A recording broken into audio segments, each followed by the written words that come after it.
Elle will never forget the day my world crumbled. It started like any other.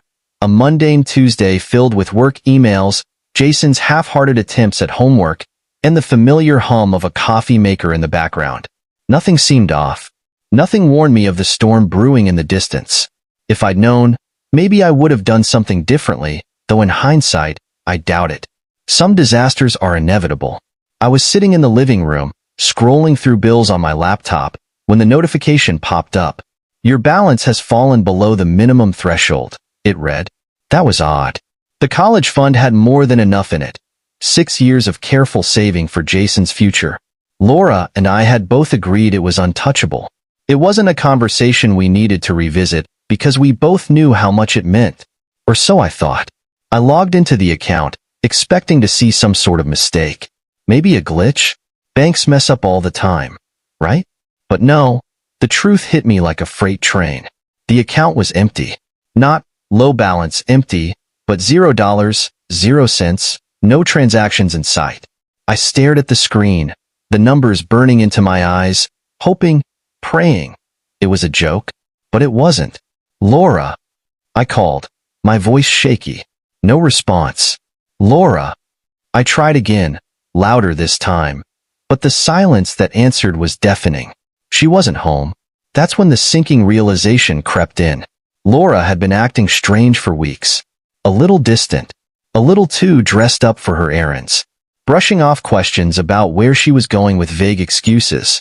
I chalked it up to stress, life, whatever. Never once had I thought. I grabbed my phone and dialed her number. Straight to voicemail. I tried again. Same result. My heart was pounding now, every beat thudding in my chest like a drum.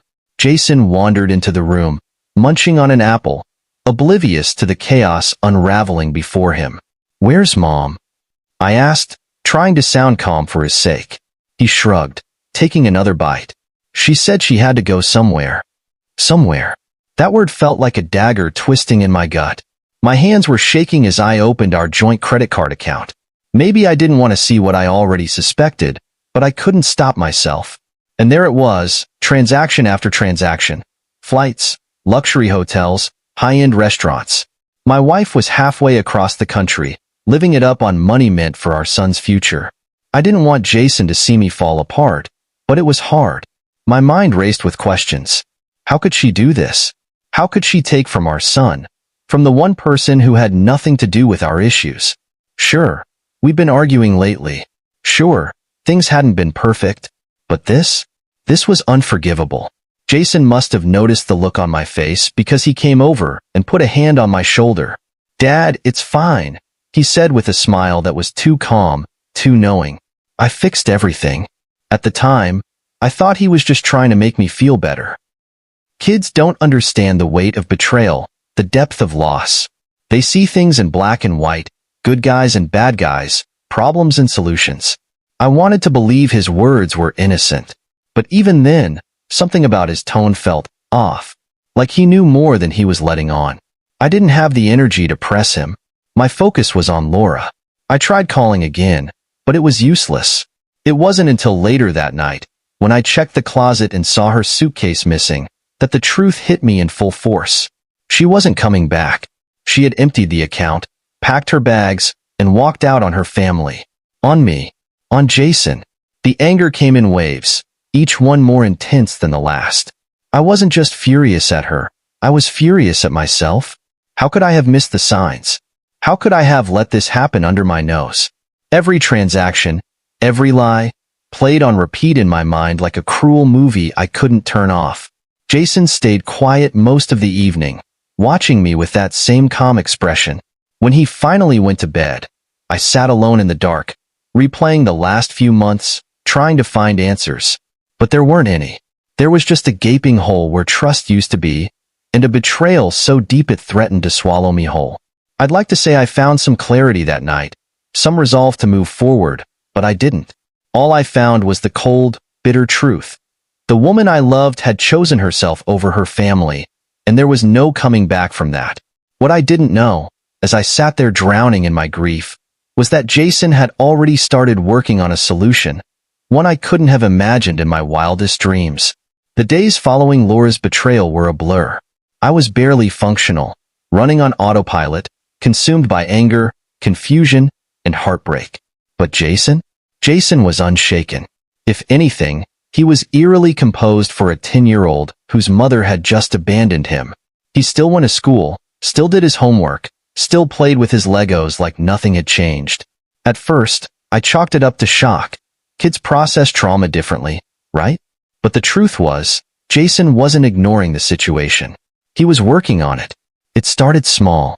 I'd catch him typing furiously on his tablet, his face scrunched up in concentration. He'd glance at me and quickly minimize the screen, brushing it off with a casual, "Just homework, Dad." I didn't think much of it at the time.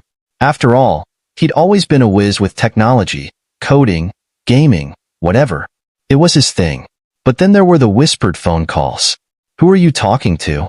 I asked one evening, catching him in the kitchen with the phone pressed to his ear. He looked startled, like a deer caught in headlights.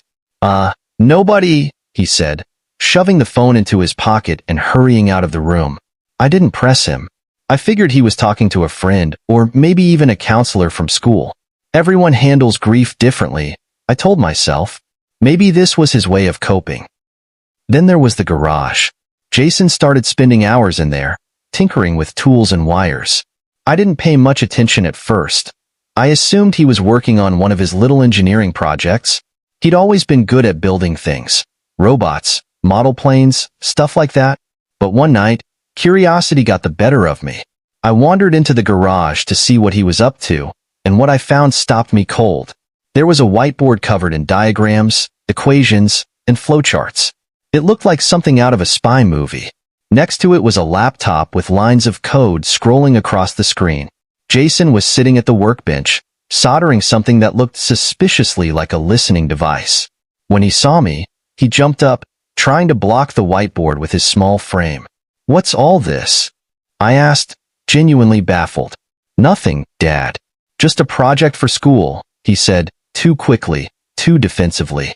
I raised an eyebrow. "A school project? Since when does 4th grade require surveillance equipment?" Jason's face turned red, and for a moment, I thought he might actually confess.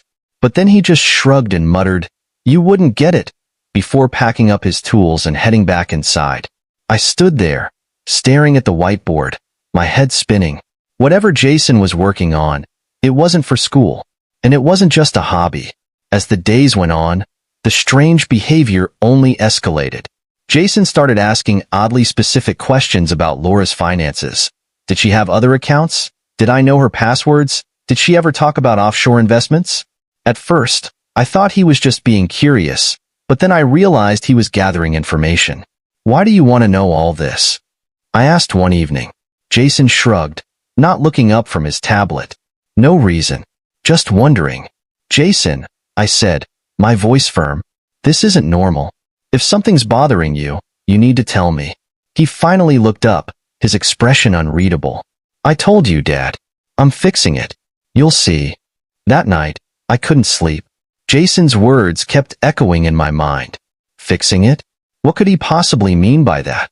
I thought about confronting him, demanding answers, but something held me back. Maybe it was exhaustion, or maybe it was a small, irrational part of me that trusted him, trusted that he really did know what he was doing.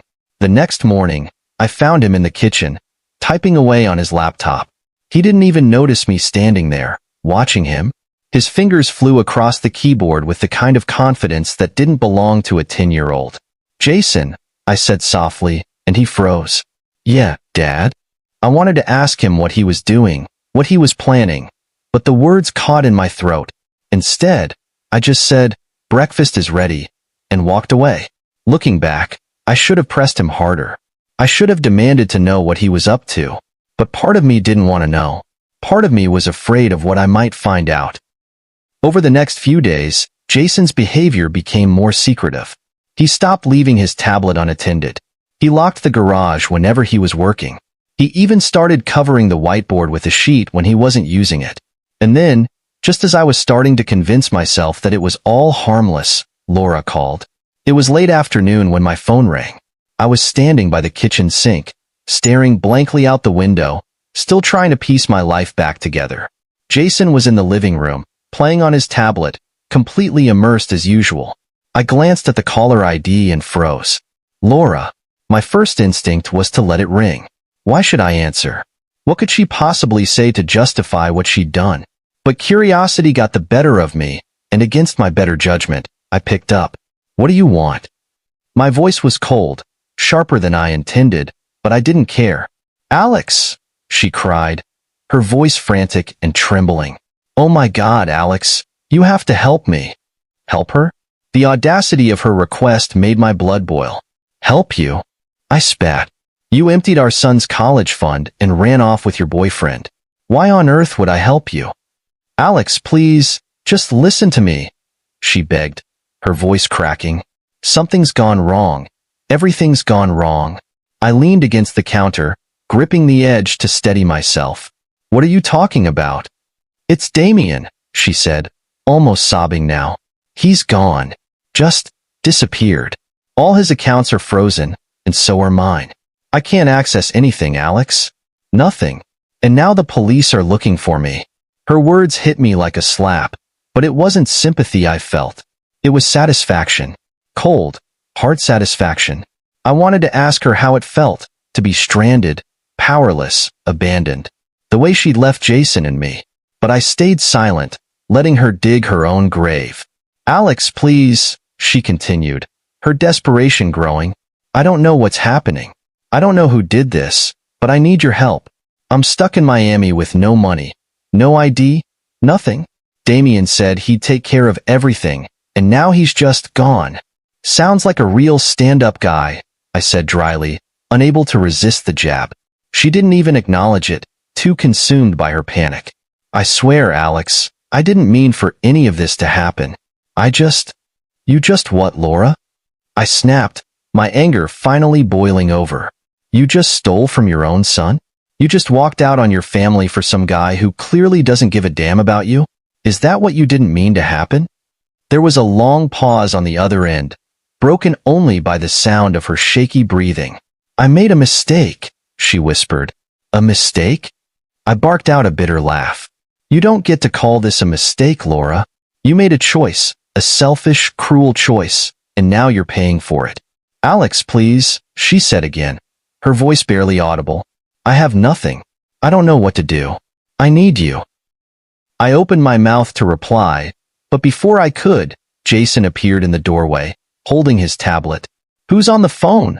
He asked, his tone casual, as if this were any other day. I covered the receiver and whispered, It's your mom. Jason's face darkened for a brief moment, but then that same calm, knowing smile spread across his lips. Put it on speaker, he said. Jason. Trust me, Dad. Put it on speaker. Something in his tone made me hesitate. This wasn't a request. It was a command. I didn't understand why, but I found myself obeying. I pressed the speaker button and set the phone down on the counter. Laura, I said, my voice hardening, you're on speaker now. Jason's here. There was a sharp intake of breath on her end. Jason, she said, her voice softening. Sweetheart, it's Mommy. Save it, Jason interrupted, his tone cold and emotionless. I don't want to hear it. Jason, please, she pleaded. I know I hurt you. I know I made a mistake, but you didn't just make a mistake, he said, cutting her off again. You betrayed us. You stole my future. And now you're calling us because you want our help? That's pathetic. I stared at him, stunned. This wasn't the voice of a 10-year-old. This was the voice of someone older, someone wiser, someone darker. Jason, Laura whispered, her voice breaking. I'm your mother. I love you. I didn't mean. You don't love me, he said bluntly. If you did, you wouldn't have left. You wouldn't have stolen from me. You chose Damien over us, and now you're paying the price. I don't feel sorry for you. You deserve this. Jason, please, she sobbed. I'm begging you. Please help me. He smiled then, a chilling, confident smile that sent a shiver down my spine. Don't worry, Mom, he said. I already did. What? She asked, her voice laced with confusion. Let's just say, he replied, his tone almost gleeful, Damien won't be around to hurt anyone anymore. And neither will you. The line went dead. I stood there, staring at Jason, my mind racing. What did you do? I whispered. He looked up at me, his eyes calm, almost proud. I told you, Dad, he said. I fixed everything. When Jason uttered those words, I fixed everything. I didn't know whether to feel proud, horrified, or completely confused. My 10-year-old son, standing there with that unnerving calmness, had just silenced his panicking mother with a cryptic remark that left me more unsettled than ever. My mind raced with possibilities, each one more absurd than the last. What could he have done? He's just a kid, right? Jason, I said, trying to keep my voice steady. What do you mean? You fixed everything. What did you do? He shrugged casually, as if we were discussing his math homework. It's like I said, Dad. Mom and Damien can't hurt us anymore. I felt my stomach twist into a knot. Jason, this isn't a game. You need to tell me exactly what you've done. He sighed, like a parent indulging a child's endless questions, and motioned for me to follow him into the living room. Okay, fine. I'll show you.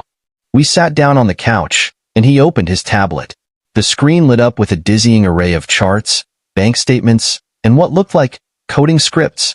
My pulse quickened as he started explaining, his voice calm and methodical, as if he were presenting a science project. Remember how Mom drained my college fund? He began. Well, I figured if she could take the money, I could take it back. I stared at him, speechless, as he pulled up a series of bank transactions. Sure enough, the $50,000 Laura had stolen was back in the account. Not just sitting there, but reorganized and invested in a way that made my head spin. How did you? I stammered. Easy, he said, as if hacking into bank accounts was as simple as tying his shoes. Mom wasn't exactly careful with her passwords. I just used the ones she saved on her phone to access her accounts. Damien's, too. He wasn't any smarter. Once I was in, I transferred the money back to where it belongs. That's illegal, I said, though my voice lacked conviction. He shrugged again. So is stealing from your kid. I couldn't argue with that, but my unease deepened as he continued scrolling. The bank transfers were just the beginning. Jason had done more. Much more. Damien had a bunch of accounts in his name, Jason said, pointing to the screen. Turns out, he's been scamming people for years. Fake investments, shell companies, stuff like that. I reported everything to the authorities. Gave them all the evidence they need to lock him up for good. You reported him? I asked, my voice barely above a whisper. Yep. I even made sure the trail led back to Mom, too, he added, with a smirk that chilled me to the bone. She helped him spend the money, so technically, she's part of the scam. Now the police are watching her, too. Jason, do you understand what you've done? I said, my voice rising. This isn't just about getting the money back. You've put your mother in serious trouble. She put herself in trouble, he shot back, his tone sharper now. She chose Damien over us. She chose herself over us. Why should I feel sorry for her? I didn't know how to respond. He was right, of course. Laura had betrayed us in the worst possible way. But hearing those words come from my son, delivered with such icy detachment, made my chest ache. This wasn't just a 10-year-old taking a stand. This was something darker. And Damien? I asked, dreading the answer. What do you mean? He won't be around anymore? Jason grinned. Oh, don't worry. He's fine for now. He just doesn't have any money or anywhere to hide. The authorities froze all his accounts. By the time they find him, he'll be broke and in jail. The casual way he said it, as if destroying a man's life was no different than squashing a bug, sent a shiver down my spine. Jason, I said, choosing my words carefully, why didn't you tell me about this before? Why didn't you let me handle it? He looked up at me, his expression suddenly softer. Because I knew you wouldn't do anything. You just let her get away with it because you're too nice. Someone had to stop her, Dad. Someone had to protect us. I felt like the ground had shifted beneath me. My son, my sweet, brilliant boy, had taken it upon himself to not just fix our situation, but to exact revenge in a way I couldn't have dreamed of. I didn't know whether to be proud of his resourcefulness or terrified of what it meant. Jason, I said after a long pause, I'm not sure this is the right way to handle things. He tilted his head, his calm demeanor never wavering. Maybe not, but it worked. I leaned back on the couch, running a hand through my hair. I didn't know what to say, what to feel. My son had done what I couldn't, taken control of a hopeless situation and turned it on its head. But at what cost? Jason closed his tablet and looked at me with that same unnerving confidence. Don't worry, Dad, he said. Everything's going to be okay now. But as I sat there, staring at him, I couldn't shake the feeling that things were far from okay. I didn't sleep much after Jason's revelation. How could I? The sheer magnitude of what he'd done kept replaying in my mind, like a movie stuck on an endless loop. My son, a 10-year-old, had engineered a scheme so intricate, so devastating, that it left a grown man and woman completely ruined. And the worst part? He didn't seem to feel the slightest shred of guilt about it. I told myself I'd talk to him in the morning, but life had other plans. The phone rang again. Laura. My first instinct was to ignore it. After all, what could she possibly say that would change anything? But a small, masochistic part of me wanted to hear her squirm. So I answered. What? I barked, not bothering with pleasantries. Alex, please, she sobbed. I need your help. I'm begging you. The sound of her voice was almost unrecognizable. Gone was the confident, self-assured woman who had waltzed out of our lives without a second thought. In her place was someone desperate, broken. You've got some nerve calling me, I said coldly. Alex, listen to me, she said, her words tumbling out in a frantic rush. The police are after me. They froze all my accounts. Damien's gone, just vanished. I don't even know where he is. I'm stuck, Alex. I don't have any money. I don't have anywhere to go. And whose fault is that? I cut in, my voice rising. Alex, please, she cried. I know I messed up, okay? I know I hurt you and Jason, but I didn't deserve this. I don't deserve to be left with nothing. I let out a bitter laugh. You emptied our son's college fund, ran off with your boyfriend, and now you're crying because the consequences caught up to you? You do deserve this, Laura. Every last bit of it. There was silence on the other end, broken only by her shaky breathing. I didn't think it would get this bad, she whispered. You didn't think at all, I snapped. You were too busy living it up with Damien to care about what you left behind. Well, guess what, Laura? You made your bed. Now you get to lie in it. She started sobbing then, loud and uncontrollable. Alex, I'm begging you. Please, just help me get out of this mess. I don't have anyone else to turn to. I felt my jaw tighten. Anyone else to turn to? The sheer audacity of that statement made my blood boil. After everything she'd done, she had the gall to act like a victim, like I owed her anything. There's nothing I can do for you, I said flatly. Don't say that, she pleaded. You can talk to the police, tell them it was all Damien's fault.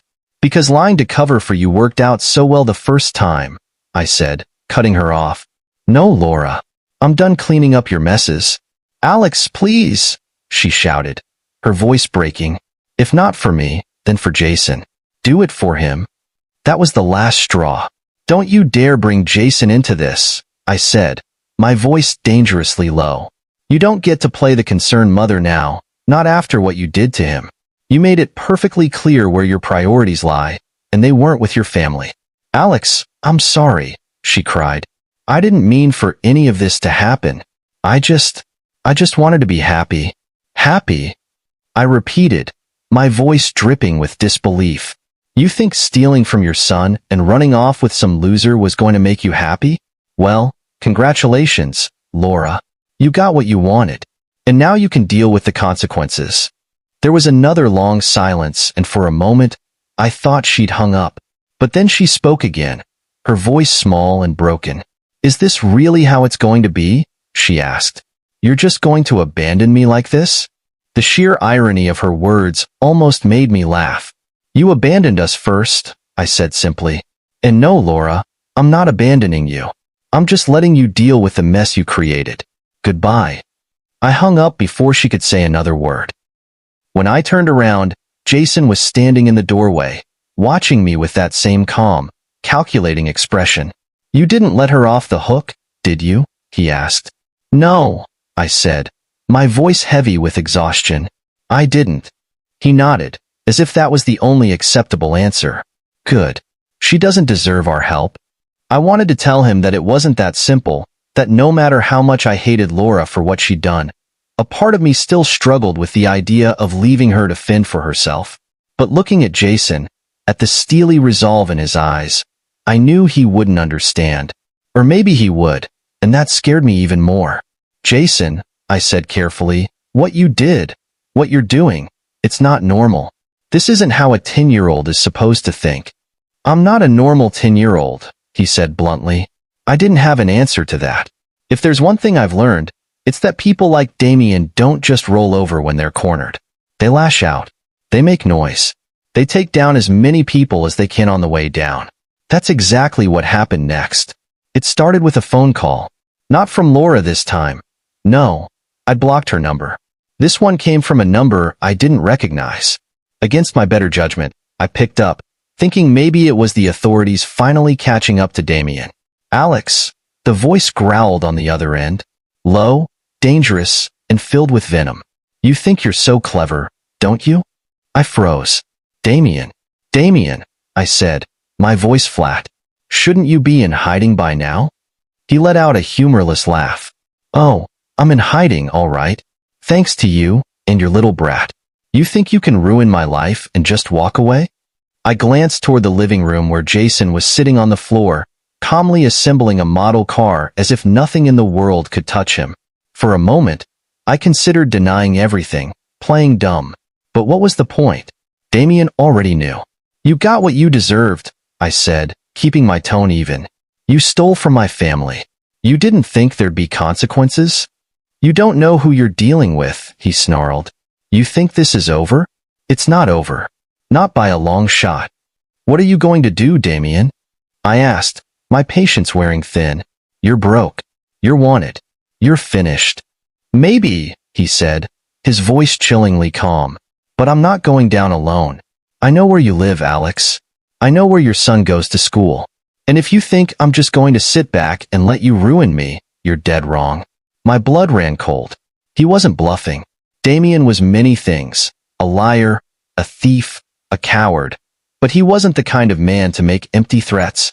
"You stay away from my son," I said, my voice shaking despite my best efforts. "Or what?" he taunted. "You gonna sick your little hacker on me again? Go ahead. Let's see how far he's willing to go." I hung up before he could say another word. My hands were trembling as I set the phone down on the counter. For a moment, I just stood there, staring at it, trying to process what had just happened. "Who was that?" Jason asked, his voice startlingly calm. "Damien," I said, turning to face him. "He knows what you did, and now he's threatening us." Jason didn't even flinch. "Let him try," he said, his tone so cold it sent a shiver down my spine. "Jason, this isn't a game," I said, kneeling down in front of him. "This man is dangerous. We need to call the police." "No," Jason interrupted, his voice firm. "The police won't do anything until it's too late. But I can handle this." "Jason." "Dad," he said, cutting me off again. "Trust me. I've got this." I wanted to argue, to tell him that this was too much for a 10-year-old to handle, that it wasn't his job to protect us. But the look in his eyes stopped me. It wasn't the look of a scared child. It was the look of someone who had already made up his mind. That night, Jason disappeared into the garage again, locking the door behind him. I didn't have the energy to stop him. I stayed up, pacing the living room, replaying Damien's words over and over in my head. Every noise outside made me jump. Every shadow felt like a threat. It wasn't until well past midnight that Jason finally emerged. He looked tired but satisfied, a small smile tugging at the corners of his lips. "It's done," he said simply. "What's done?" I asked, dread pooling in my stomach. He handed me his tablet, and my heart sank as I read the screen. He'd tracked Damien's location using some kind of GPS spoofing software. Not only that, but he'd hacked into Damien's burner phone, recording every threatening message he'd sent. And then, to top it all off, Jason had sent an anonymous tip to the authorities with all the evidence they needed to arrest Damien. "Jason," I said, my voice a mixture of awe and disbelief, "do you have any idea what you've just done?" "I stopped him," he said matter-of-factly. "He can't hurt us now." I wanted to believe him. I wanted to believe that this was the end of it, that Damien would be caught and we'd finally be safe. But deep down, I knew better. People like Damien don't give up that easily. Sure enough, the next morning, I woke up to find a brick through our front window. Attached to it was a note, scrawled in messy, angry handwriting. "This isn't over." Jason found it before I did. He read it, crumpled it up, and tossed it in the trash without a word. "Jason," I said cautiously, "maybe we should leave. Go somewhere safe until this blows over." He looked up at me, his expression calm and unshaken. "We don't need to run, Dad. I have one more move to make." I stared at him, my heart pounding. "What do you mean, one more move?" He smiled then, a small, chilling smile that sent a shiver down my spine. "You'll see." I couldn't shake the unease that came with Jason's words. "You'll see." He said it so casually, so confidently, as if the chaos that had taken over our lives was nothing more than a game he was determined to win. But this wasn't a game. Not for me. Not when I'd spent the night cleaning up shattered glass and taping cardboard over the broken window, wondering if Damien would show up next with something worse than a brick. The next 2 days passed in tense silence.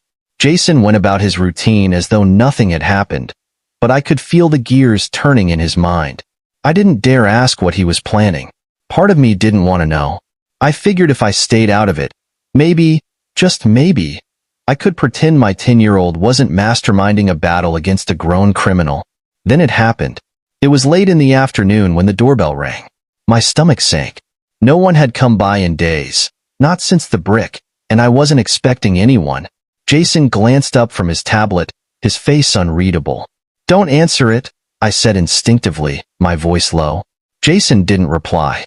He just stood up, walked to the door, and peered through the peephole.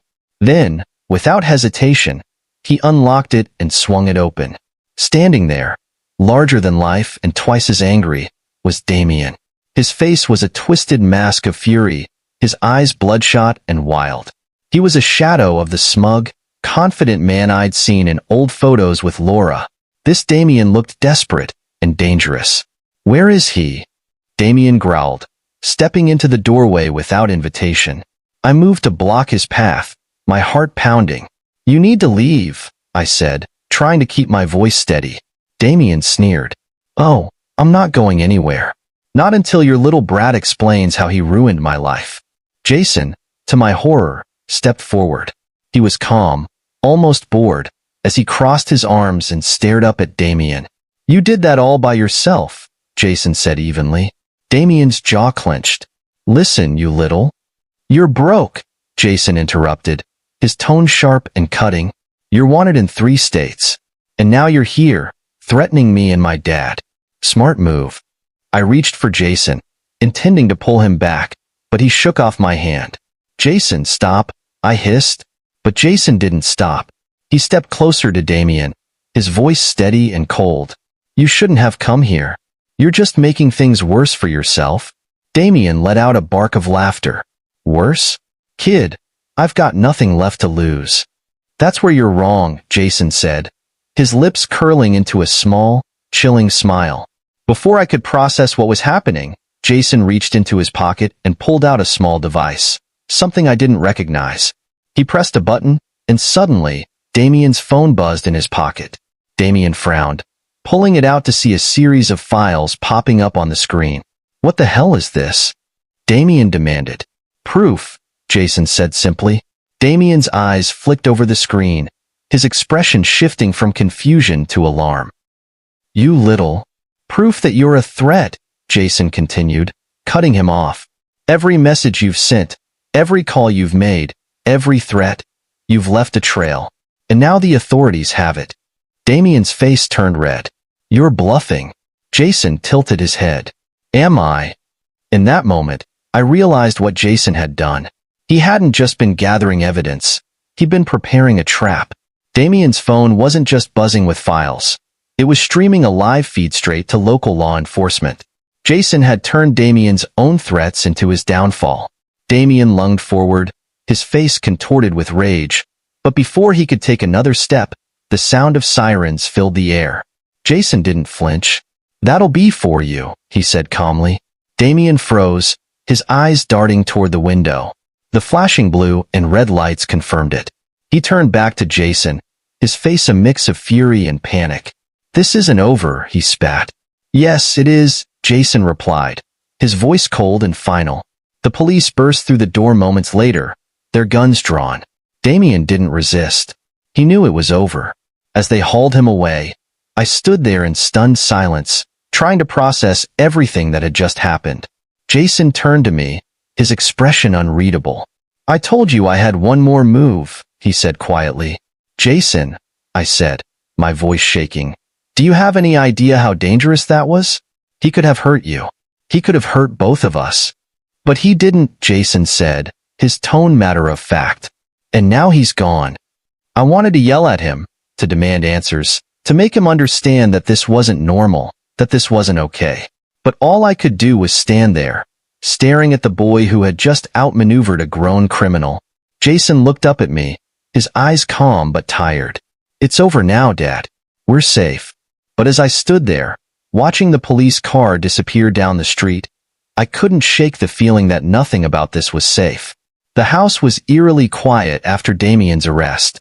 The chaos, the threats, the lingering fear. All of it seemed to dissipate in an instant. But the silence wasn't comforting. It was heavy, suffocating, and filled with unspoken questions. Questions I wasn't sure I wanted answers to. I thought that was the end of it. Damien was out of our lives. Jason had gone back to his usual routine, and I could finally focus on rebuilding what little was left of our family. But then, Laura called. Again. I recognized the number immediately. I'd blocked her main line, but she must have found another way to contact me. I considered ignoring it. What more could she possibly say? But curiosity won out. I needed to hear it for myself. "What now, Laura?" I said, my tone colder than ice. Her voice was barely recognizable, weak and hoarse, like someone who hadn't slept in days. "Alex," she began, but her words faltered.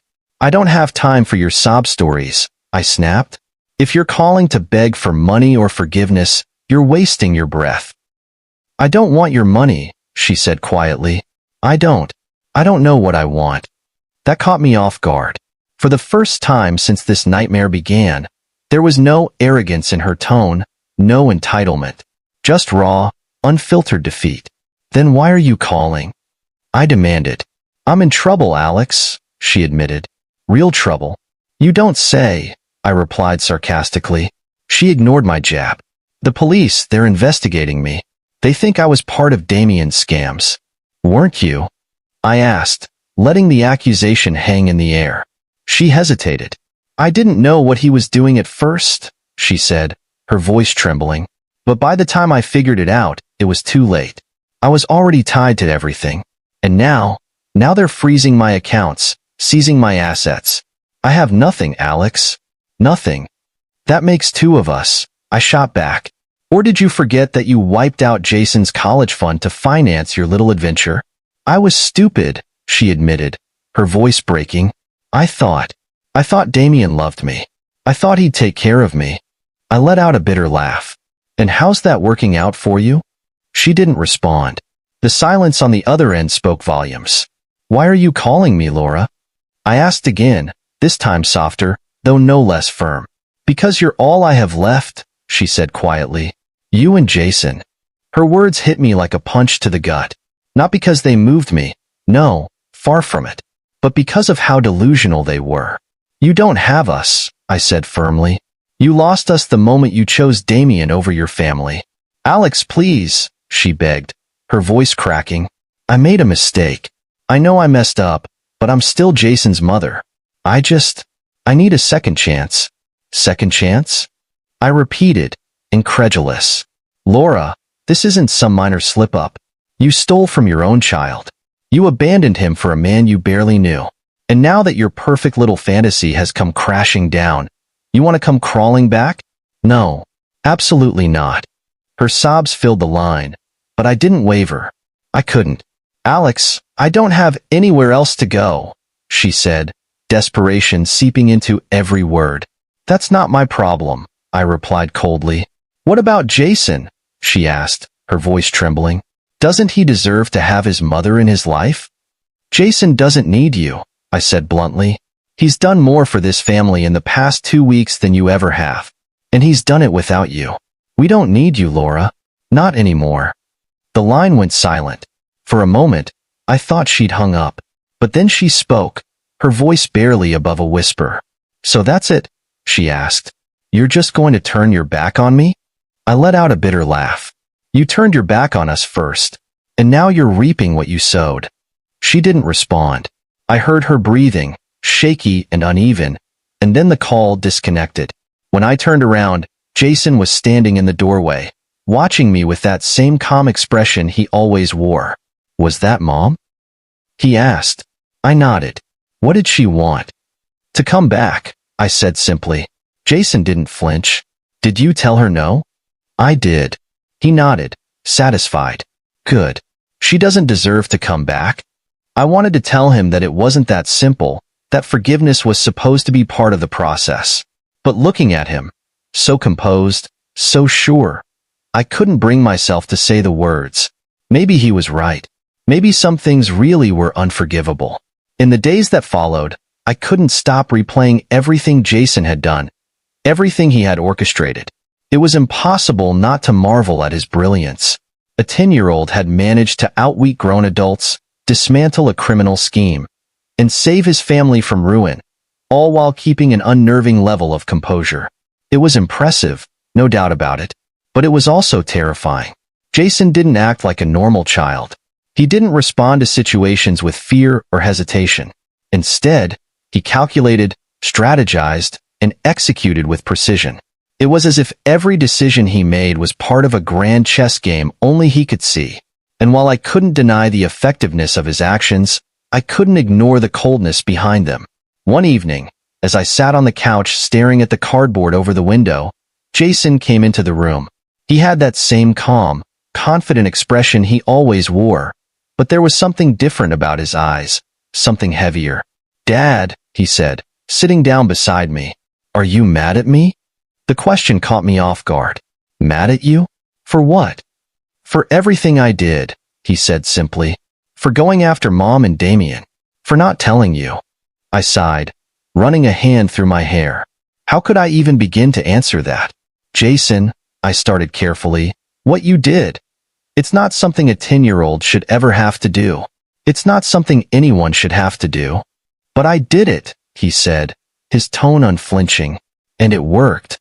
"It did," I admitted. "But it's not just about whether it worked. It's about what it means."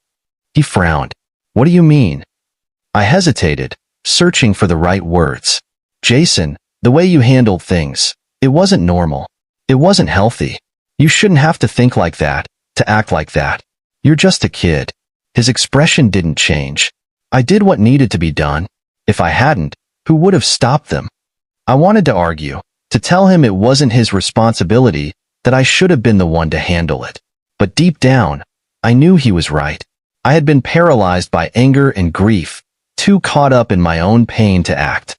Jason had stepped in because I hadn't, and that realization cut deeper than anything else. "You're smart, Jason," I said after a long pause. "Smarter than I'll ever be. But you're also my son, and it's my job to protect you, not the other way around." He looked at me then, his eyes searching mine. "But what if you can't?" he asked softly. "What if it's up to me?" I didn't have an answer. How could I, when the evidence was staring me in the face? Jason had protected us. He had saved us. But at what cost? In the weeks that followed, life slowly began to return to normal, or at least, as normal as it could be. Damien was behind bars, and Laura had gone silent, likely too caught up in her own legal troubles to bother us anymore. The house was quiet, peaceful even, but that peace felt fragile, like a thin sheet of glass ready to shatter at the slightest touch. One afternoon, I found Jason in the garage, tinkering with a new project. It was a drone, sleek and meticulously built, with wires and circuits laid out in perfect order. He looked up when I entered, offering a small smile. "Hey, Dad," he said. "What's up?" I leaned against the doorway, watching him work. "You're always building something, aren't you?" He shrugged. "I like it. It keeps my mind busy." "That's a good thing," I said carefully.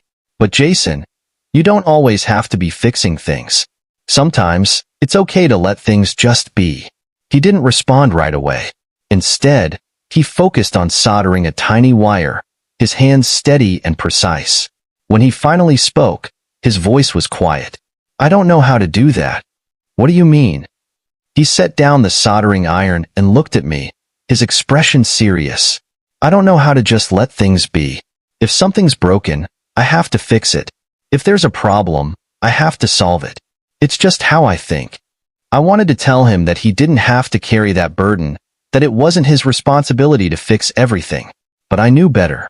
Jason wasn't like other kids.